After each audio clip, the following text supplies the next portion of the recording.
if Kamala Harris wins, whether she wins big or not, I think we have a good notion of who, the constituents are that are going to make this possible, right? I mean, any Democratic win is a function of a wide array of Americans. The fact is that there is one political party that is identitarian, and that is the Republican Party. Is it 86%? 90%? I don't know what the latest is. White party. But if Kamala Harris wins, it's going to be because more women voted for her than Donald Trump in a fashion that exceeds how many men vote for Donald Trump over Harris. The last NPR Marist poll had the gap with men closed really rapidly. Like, it was up to 16 points I'm seeing in some of the polling. NBC Marist, which has been, I think, a pollster that's been a little bit more correct than others, had it at just 4 at this point. I mean, it's not like the story of the election will be the gender gap, but I think there will be late deciders who also see the racism, the chaos. They're reminded of this kind of thing that will break for Harris in a way that, like, the major kind of commentators on this aren't taking into account. And we should say, when we say there's a gender gap, what we're going to see is that I think men have more or less stayed where they are, which is slightly favoring the Republican Party. But women will have, if Harris wins, will have overwhelmingly supported Harris. But we would be remiss if we did not acknowledge the work that one individual did through a series of events in helping Kamala Harris win if she wins. And credit where credit is due. He has the biggest, maybe not just online platform, but perhaps the biggest platform in the country. And thank you for saving democracy. And if Kamala Harris wins, I want you to bookmark this video, save it, send it to your friends. Let's start in August of 2024. Joe Rogan, who has endorsed Donald Trump, but clearly this is to a CYA thing, because Joe Rogan decided sometime over the summer that he was going to go behind enemy lines and sabotage the Trump campaign. And I've had my differences with Joe Rogan in the past, but I think this guy probably deserves a medal. Here is Joe Rogan in August of 2024. I don't know who he's talking to. It doesn't matter. Comedian. It doesn't matter. Yeah. It doesn't matter. This is all, it's fascinating to watch this. Adam Ray. Adam Ray. Another truth teller. Trump is looking at, like, to make a little put down, or he's just quick in that way. Listen, so he is quick in that way. Also, it would behoove him to hire a few great comics to just tour with him and just write one-liners about all these different fucking people. I mean, if he could remember them, I know he likes to go off his own head, but if he could remember a few Hinchcliffe bangers, if he hires Hinchcliffe to take him on the road. Oh, pause it. Wait a second. Hinchcliffe. Where do I recognize that name? Oh, Hinchcliffe.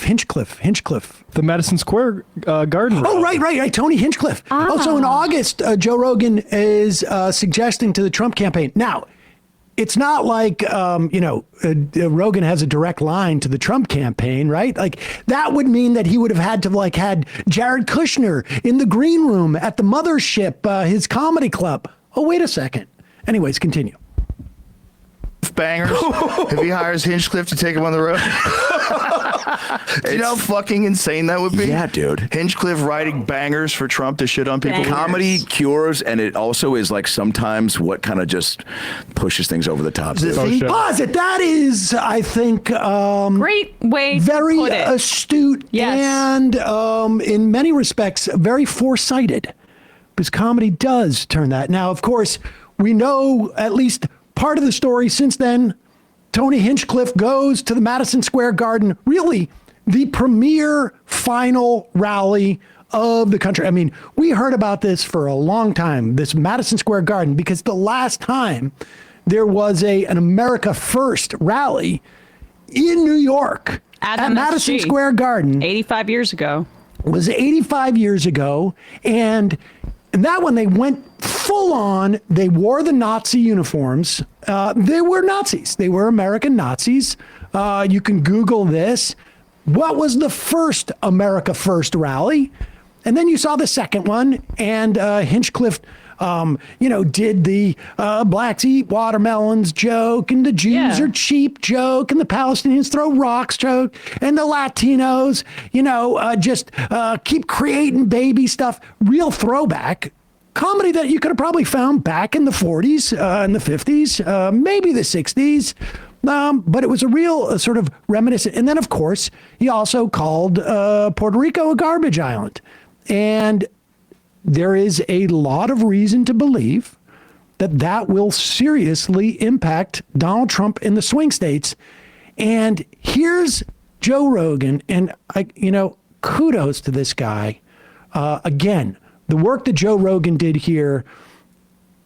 I've been doing this for 20 years, and I don't know if I have even remotely close to the impact he does. And then he's smart about it. He sort of hides his tracks a little bit. Rickles was almost like he was in this category of ultra famous comedian. Oh, right? pause it for a second.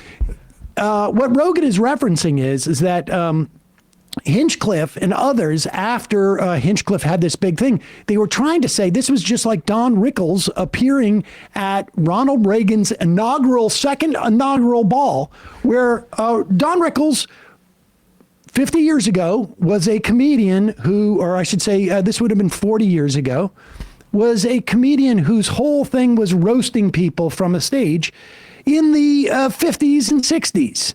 And by the time the mid 80s, late 80s, early 90s came around, people were like, dude, this doesn't work anymore.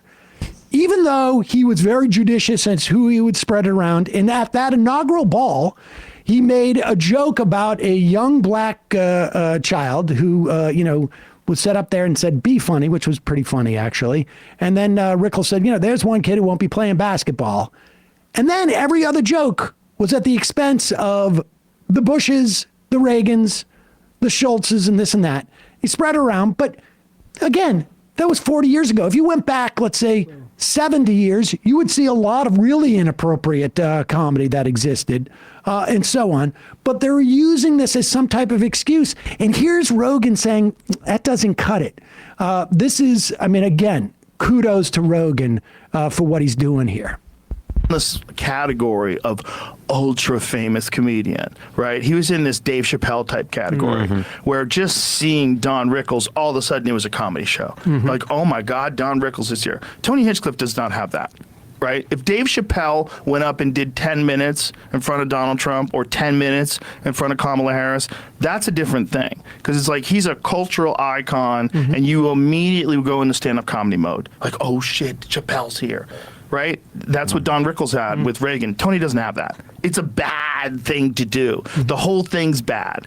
It's like doing a bachelor party. Like when you have to do comedy at bachelor parties, it's like they want whores and cocaine. Why is this guy telling jokes? But it's just a bad environment. It's a bad environment for comedy. And, that joke, I would have told him. Pause it for 1 second. See, this is what I think is brilliant about what Rogan did. Because back in August, he said it would be great to have him tour around with Trump and feed him bangers. Yeah. And do this stuff. Trump treats his campaigns like they are stand-up shows. He's literally like a road comic up there. It's not a bad environment. Hinchcliffe is a bad comedian. Well, Hinchcliffe sold out the Madison Square Garden. This is what is brilliant about what Rogan did here. Because I think on some level he realizes like he has to come out and endorse Trump because that's his brand. Of course, he did it so late that it probably is not going to have the impact that he hoped it did. After saying he wouldn't, by the way. It was reported in the New York Times, but how many Rogan listeners read the New York Times, right? Like, I mean, so, that was the interesting thing about that. But go back a little bit, because watch what he does here. I mean, again, kudos to Rogan. Like when you have to do comedy at bachelor parties, it's like they want whores and cocaine. Why is this guy telling jokes? But it's just a bad environment. It's a bad environment for comedy. And, that joke, I would have told him, don't you fucking dare do that joke. I never, sat down with him. I didn't know what bits he was going to do, but then I heard he did that pause joke. it. So if you didn't know what bits he was going to do, you did know he was going to do it. Interesting. Okay. I mean, why wouldn't he know? Right? Why would the bits matter if it was a bad environment for comedy? Yeah. Right. Wouldn't you say, hey, man, don't do comedy there? It's a trap. It's a trap. Unless, of course, maybe Comrade Rogan. you said it. Go ahead. I would have told him, don't you fucking dare do that joke. I never, sat down with him. I didn't know what bits he was going to do, but then I heard he did that joke. I was like, oh, Jesus, Tony. Here it comes. I think there are comedians probably who, I think Tony is the wrong type of comedian for that environment. If you had someone come in 100%. who wasn't a roast comedian, who actually made 100%. everyone feel good and You was know just who clean.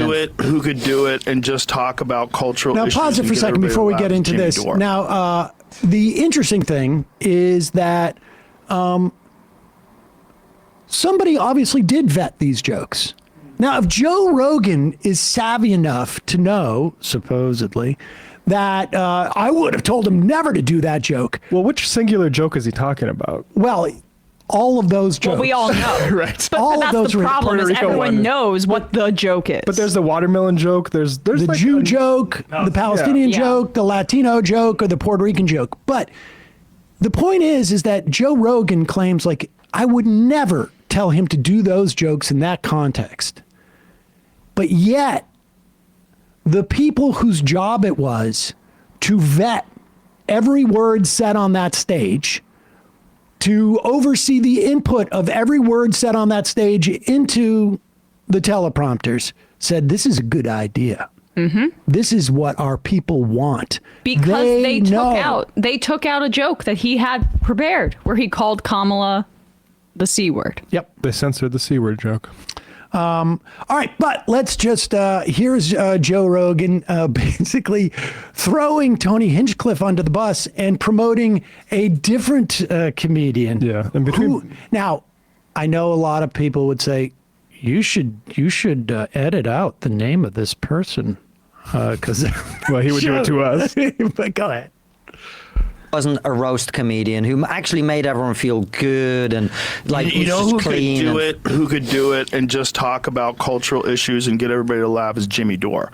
Jimmy Dore my is God. really good at that. He could do something like that because he's so knowledgeable when it comes to politics.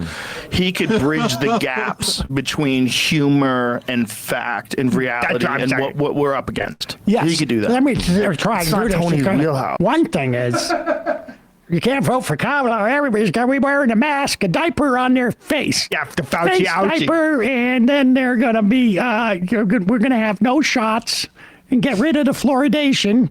And that's the way it's going to go. Why didn't Jimmy get Tulsi's there. She's writing all these tweets for Trump what I'm about saying. Hindu nationalism, which was odd that he's been tweeting this in the past few days. Why doesn't Jimmy have a direct line to Tulsi? Or is that just, does he play that up because he just wants more yoga videos to consume? I think he's kind of upset with Tulsi, wasn't he, for endorsing Joe? I don't know. Maybe they've patched things up. It's a problem. Yeah, perhaps. But again, want to just reiterate, if Harris wins big, maybe Rogan didn't make the total difference, but he certainly helped. But if she even wins by a sliver, particularly in some of these swing states, Whew. I mean, Is there a person more responsible in the country? hard to know. Elon Musk, Joe Rogan, and Charlie Kirk. Exactly. Kamala and AOC last night were at the Old San Juan Cafe in Reading, Pennsylvania. I think that was the right city. Just to... Do you think they would have done that had not Joe Rogan suggested to the campaign, both on his wildly influential show, but also probably through the back channels and his personal relationships with members of the Trump family, to have Hinchcliffe work with Trump. And I mean, do you think that they would have been campaigning in specifically trying to target Puerto Ricans living in Pennsylvania had Joe Rogan not done that? I don't think so. Or if Tony Hinchcliffe hadn't been on Joe Rogan Experience, like, I don't know, a half dozen or more times. Yeah, I'm not sure about that one. Thanks for saving comedy, Joe. Exactly. And maybe, just maybe, America. Hey, folks, don't forget to hit the subscribe button and check out our daily show. We do it every day at 12 p.m. Eastern for about 2.5 hours. We even take phone calls. You should check that out.